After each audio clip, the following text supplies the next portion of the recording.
Live from WTVO Rockford and your home team. Eyewitness News at 5 starts now. I've never felt before like laying on concrete in a pool of my own blood. A pair of criminals beat a Rockford man at his own home. The victim says the crooks made off with his car and other personal items, leaving him feeling unsafe and violated. Rockford citizens prevent a major meltdown. Group members outline their next steps for renovating the aging Riverview Ice House. The reason it's so important is that we can't manufacture it, we can't make it, and if people don't give it, we won't have it. Local blood centers are begging the community to give the gift of life. They say an hour of your day could mean the difference between life and death for a neighbor. Good evening, I'm Mimi Murphy. And I'm Eric Wilson. A Rockford man is on the mend. He says someone beat him over the head with a gun. This happened last night around 10:30 on Crosby Street in Rockford. Rachel Perry sat down with the victim today. And Rachel, he tells you he's still in pain? Yeah, Mimi and Eric, he's still extremely shaken up and now says he's thinking of moving. He tells me the two men punched him in the face over and over again. In the end, I was laying right here and I had a pool of blood that I was laying in. Attacked and beaten in his own home. Mike Coulihan is bruised and in shock. When I asked him, who are you and why are you here? I want your key or I'm going to kill you, was what he told me. And then I knew this isn't good. He says trying to fight back only made things worse. But he followed me in. So knowing that he had pointed a gun at me, I lunged at him, gave him a great big bear hug and took him to the ground. That's when he says a second man appeared. And as I was kind of on top of the one guy, this guy came in and started just punching me in the head. And then the other guy started hitting me with like the back of the pistol on my head. So I have a whole bunch of bruising on my head. He still remembers thinking he might die. Before the guy left, he was choking my neck so hard that at one point I thought either I need to find some superhuman strength or I'm going to die. They got out and they said, don't get up or we'll kill you. Coulihan tells me he's lived in his Crosby Street home for decades, but no longer feels safe. So it was almost like somebody was here waiting or even might have known my patterns and cased me out before. Well, I've always felt safe in my neighborhood and in my home, and I don't feel very safe here right now. Now he's warning the public. And the biggest thing I want to do today is just make everyone alert that, really be aware of your surroundings, be aware of what's going on, and protect yourself because there are people out there that aren't good. Coulihan tells me the men took off in his car, a black Honda HR-V, and got away with his cell phone and keys. Rockford police say they are investigating. Now he's asking that anyone with information contact the police. Mimi and Eric. All right, thanks, Rachel. A judge in Wisconsin is considering the remaining motions before the start of the trial of Kyle Rittenhouse. Rittenhouse shot and killed 2 men and injured a third man during a protest in Kenosha, Wisconsin in August of last year. The protest happened after the officer-involved shooting of Jacob Blake. Rittenhouse claims he acted in self-defense. He traveled to Kenosha in response to social media posts asking for help to protect businesses during the protest.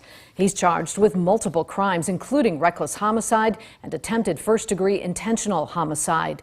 The trial is scheduled to begin November 1st. Members of a grassroots effort who successfully saved a Rockford ice skating rink say they're ready to renovate. The group is excited to breathe new life into Rockford's Riverview Ice House. Dylan Saraki joins us live from the rink. And Dylan, what's next for the facility? Eric and Mimi, Park District leaders say the team behind the renovations will be here in Rockford the next 2 days to begin planning the new look Riverview Ice House. We told you back in August that the Park District Board of Commissioners approved a $3.5 million contract with Apex Facility Solutions to complete the overhaul. In phase 1 of the project, which will begin next spring, they'll update the facility's outdated refrigeration system and replace hockey boards and glass in the rink. The reason the Park District is waiting to begin construction is to avoid closing the facility when it's used most during the winter season. Local skaters say after this last hurrah, the ice house will come back better than ever before. We're excited and thankful that our facility is now going to rival anything that's in the city. We are going to have an opportunity for these kids to continue their growth and development and maybe reach those dreams. But if they don't reach that dream of playing in the NHL, they're still going to make memories for a lifetime. The state of Illinois also pledged $2.5 million for the renovations. Coming up tonight at 6, I'll have more on what some of that money will be going towards. For now, reporting live in Rockford for your home team, I'm Dylan Saraki. Thank you, Dylan. AstraZeneca asks the FDA to authorize an antibody treatment for emergency use to prevent COVID-19. The company says the drug may help protect people whose immune systems don't respond enough to the vaccines. Late-stage human trials show the treatment reduced the risk of developing symptomatic COVID by 77%. More than 75% of the participants had suppressed immune systems and other conditions that made them more susceptible to severe disease. AstraZeneca claims the drug would be the first long-acting antibody combination to receive an emergency use authorization to fight the virus. For local blood centers, fall's usually a season when donations pick up. But nationwide, blood centers are seeing extreme shortages, and the state line is no exception. Michelle Rave caught up with the Rock River Valley Blood Center, and Michelle, they tell you the time to roll up your sleeve is now. That's right. The Rock River Valley Blood Center tells me the situation is dire. They are in urgent need of blood donors and encourage people who can to donate. So nationally, we're seeing it's happening everywhere. It's not just Rockford. It's everywhere in the nation is feeling this. The Rock River Valley Blood Center is seeing low turnout for blood donations. Heidi Onabaney is Chief Operating Officer and says the situation is dire. So unless we get a surplus of blood, we can't help out the nation either. So right now we're in pretty critical need. We really need to have a 7-day supply of blood. It goes up and down, and right now, last night we had an extreme usage with trauma and surgeries that went wrong. So now we are down to less than a 1-day supply of certain types of blood. Onabaney says the number of people coming in to donate blood has been fluctuating during the pandemic. At first, we were seeing a lot of people coming in because they were excited to be able to get out of the house. And now that they can get out of the house, they're not coming back here. So we really need to get people to come back here. I think more of it now is that people are able to go back to work, back to their normal routines, and we're not part of their normal routine right now. Regardless of your vaccination status, if you meet donation requirements, you can give blood. Your one donation can save up to 3 lives. So we definitely need people to come in, and couple that with the national shortage. We can't help anybody else if we don't have our supply filled here. To find more information on requirements and where to donate, you can find that on mystateline.com. Eric, Mimi.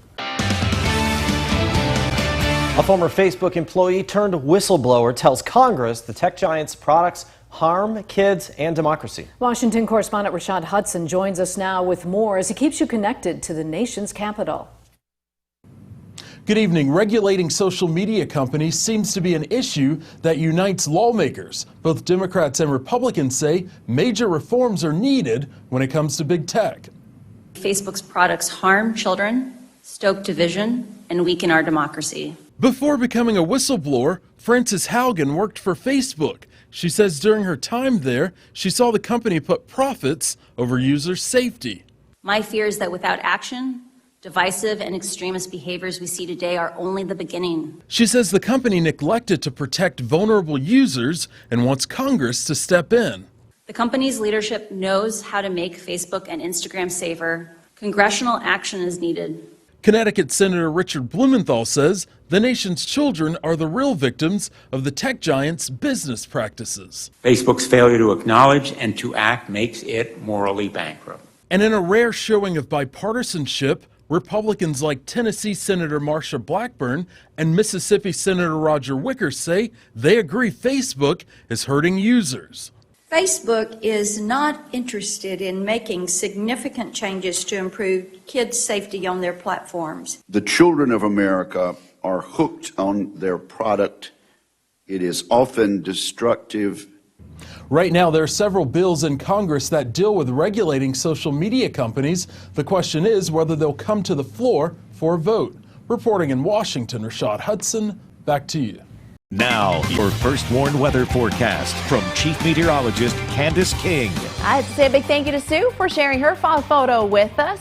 See King at WTVO.com. That's where you can share your fall pictures. Says she picked up this decor at the Peck Thing a little while ago. Love the fall decorations. You got to decorate not only the outside but the inside, and today's weather made it definitely feel a little more fall-like out there. So Sue, thank you so much for sharing your fall photo. Again, you've got some leaves changing, maybe the decorations, the pumpkins, the scarecrow all nice out in front of the house.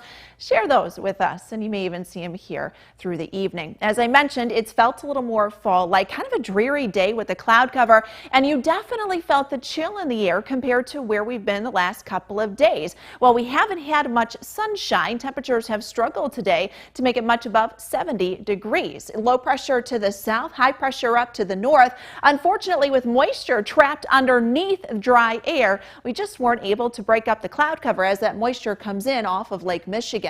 There's been a couple of showers, a few sprinkles down to the south, kind of tied into that low pressure system to our south, but that is where they are going to stay here as we go through the night tonight. We might even start to see some of the cloud cover kind of break up a bit through the overnight, and where we do, that could lead to a little patchy fog. 68 in Rockford, 70 in Janesville, Freeport, 68 in Monroe, Dixon, 66 our temperature in Rochelle, 69 here for Bob on the southeast end of Rockford. That dew point temperature is still up, so even though we had a little bit of that chill, it almost felt like a kind of muggy, chilly day. 70 for our weather watcher Ben in South Beloit, and again that dew point temperature sitting at 59 degrees. No rainfall for today. We've had that northeasterly wind coming in 5 to 15 miles per hour. The wind will die down just a bit here as we go through the night tonight. Live look with the Mercia SkyTrack camera now out over the Park Hills Golf Course in Freeport. Still pretty socked in with that cloud cover again as we've got that low level moisture in place. Notice Futurecast puts in a couple of clear spots here as we go through the overnight. It's possible, and where we do see those clear spots take place, temperatures could drop back into the 50s, and we might end up with a little fog. While we'll see some sunshine for the first half of the day on Wednesday, cloud cover is going to rotate back in around an area of low pressure that'll quickly zip up here to the north once we head Wednesday night and then into Thursday. That'll be our chance for rain. Rain increases during that time, most likely Thursday afternoon, Thursday evening, where we could have some heavier downpours during that time, and even with an isolated thunderstorm or two. When we look at the amount of rainfall coming in on the track of that low pressure system, around ½ an inch, maybe to 3/4 of an inch for some. You get a little less than that once you get closer to west central Illinois, a little bit on the western edge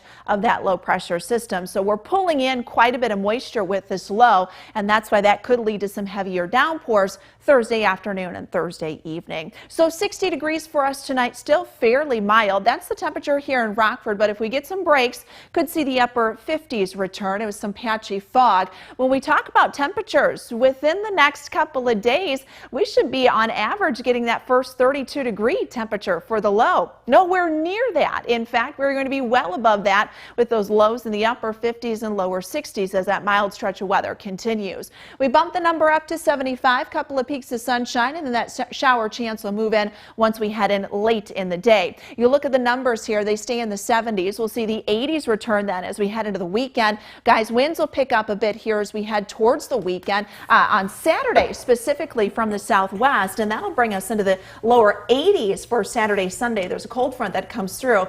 And one thing I, yesterday talked about kind of the humidity and the dew point going up. People who have asthma, kind of suffering from, breathing issues, might be a little hard. Even though temperatures are a little cooler, you still got that moisture. So, it'd be nice if we could get that drier air, but just don't see that happening anytime soon. You can really feel that mugginess. Yeah, and it's so weird to have to deal with it. We're getting close to mid-October. Yeah. We're about a week away from that. So, yeah, it's so unusual and kind of hard to get used to. A little bit, yeah. Maybe we'll start to trend cooler by the end of the month in November. We'll see. Get things back to normal. Thanks, Candace. Scott's in next with sports. He's talking baseball playoffs. He'll give us his projections for the White Sox and the rest of the field, including the Brewers and Cardinals. Now, the Napleton Sports Desk with Sports Director Scott Leber. And the MLB playoffs get started tonight with the American League wildcard game between the Yankees and the Red Sox. We have 3 teams of local interest in the field, the White Sox, Brewers, and Cardinals. And I'd give the White Sox as good of a chance as any team of winning it all if Carlos Rodon's shoulder were completely healthy and if Craig Kimbrell was pitching now like he was pitching with the Cubs. If the Sox don't win the World Series, those will probably be the two biggest reasons why. The White Sox lineup can hit with any team, especially with the way Luis Robert has been raking at the plate. And Yasmani Grandal is a guy I definitely want in my playoff lineup. He is playoff tested. He is a clutch hitter. Grandal is my pick to be the White Sox postseason MVP if they make a long run. If the Brewers make a run at the World Series championship, it will be on the strength of their top three starting pitchers, Corbin Burns, Brandon Woodruff, and Freddie Peralta. That is a great threesome to run to the mound in a short series. Now, the Brewers' lineup, while solid, doesn't quite compare with the lineups of the other teams in the playoff field. I like Josh Hader closing out games, but losing setup guy Devin Williams with a fractured hand is a crushing blow. Bullpens are huge in the postseason. The Cardinals have been playing as well as any team in baseball the last 3 weeks. I like teams that play strong down the stretch. If they can get by a one-card wild card against the Dodgers, I could see them going to the World Series. They have crafty pitchers, they have an excellent lineup with experience and plenty of power. This is a wild card team that has a chance to win it all. In the National League, I have the Cardinals beating the Dodgers in the wild card game. The Cardinals then taking down the Giants in an upset. The Braves beating the Brewers and the Cardinals knocking off the Braves in the NLCS. In the American League playoffs, I like Garrett Cole and the Yankees tonight over the Red Sox.